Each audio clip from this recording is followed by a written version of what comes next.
Traditional নামাজ মানে সবাই যাচ্ছে মসজিদে, আমিও যাব। কথা কয় না, কথা কয় না। জুমার নামাজত ব্যাগ বুঝার বই তিয়েলি শরম লাগের ডুকি গুই, ঠিক কিনা বলেন? একামত দিছে কিনা, দিছে কিনা, কদ কামতি সালাত বলে মিস কল দিস নাই, এখানে নাই। কদ কামতি সালাত বলে কি দিস, মিস কল দিস, তখন দৌড় মারে।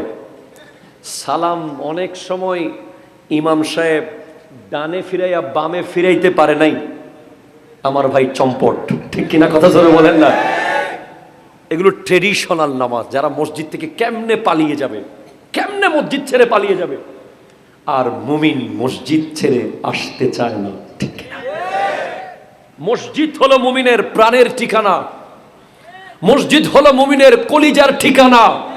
আর মুমিন তো মারা যাবেই মসজিদে, ঠিক কিনা?